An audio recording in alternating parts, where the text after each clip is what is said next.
tough few weeks. They're going to recover. Another El Clasico in a couple of weeks' time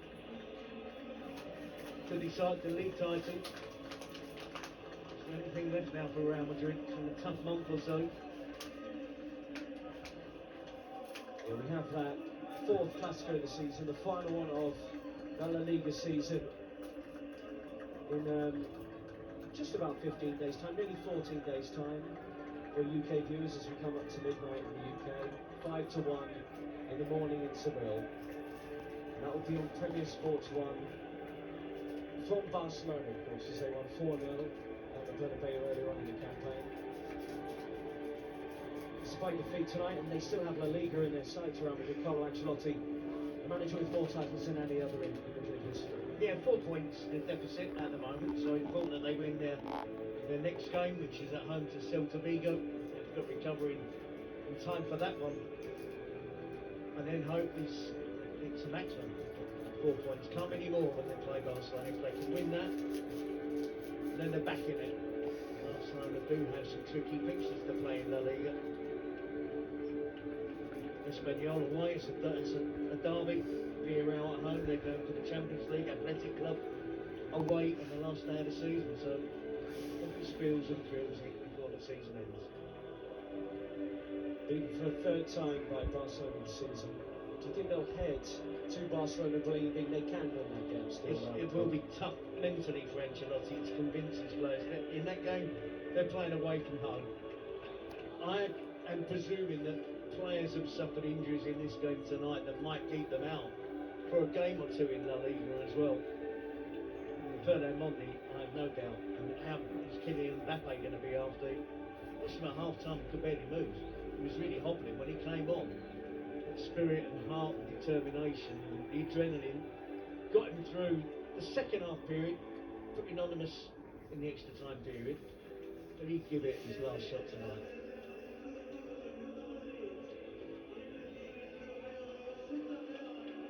Modric takes his medal, of course, his one-year deal coming to an end, the one that he received after Champions League glory last summer.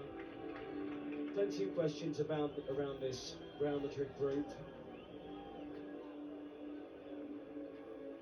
Will Xabi Alonso be the manager next season? Many of us wonder. But back to the here and now. And it is Barcelona's night, and they were in the first half as they took the lead through Pedri's goal, the better team for that first 45 minutes. Yes, they were, and the game was transformed at half-time. The arrival of Kylian Mbappe, I thought it was going to take Real Madrid away from Barcelona, but again, like Real Madrid, plenty of heart, plenty of desire. They have tremendous belief because they're on a fantastic run of results in all competitions, and they're players with moments of magic. Pedri's goal was exceptional. Ferran Torres would have finished that one, and then unlikely winner, goal scorer, and Jules Koundé. Hansi Flick, just the second Barcelona coach in history to win his first 3 Clásicos. Joan Laporta's appointment more than vindicated. Only Pep Guardiola had done it before. A man who's won a treble with Bayern Munich, and right now harbours the same ambition. The city of Barcelona. Chesney with his saves in the second half. Ferran Torres, the top scorer in the Copa del Rey. And he needed to dig into that bench, and they've done it tonight as well without Robert Lewandowski. Yep, and we see him, he's going to be appearing soon. They'll be hoping he's fit for the return Clasico in a couple of weeks' time, but what a fine job Ferran Torres has done tonight and this season in general. He brings something different to Barcelona when it's Ferran Torres and it's not Lewandowski. Hansi Flick will be desperate to get the Polish superstar back fully fit again, hopefully within a couple of weeks from his point of view. Balde, we need his fit again this season, he was a miss tonight. It is a young group. This is something that Hansi Flick spoke about beforehand. We have a really young team, and this is a great experience for them, and finals are different.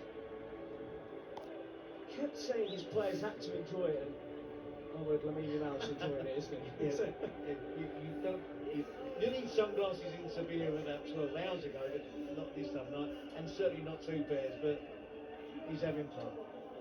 The treble is on. Is this part one of that potential success? La Liga and the Champions League still in Barcelona's sights. But for now, it is this glory, this success, for the 32nd time. Barcelona are Copa del Rey winners. Ter Stegen and Araujo, the captain and vice-captain, have the huge trophy in their hands and will lift it aloft. Barcelona have won it. An extraordinary final in Seville. Terry Gibson, that lived up to it, didn't it? That Clasico Cup final. Do you know what? I always expect so much, and it never fails. There is always, even if it's a 0-0 draw, something crazy will happen.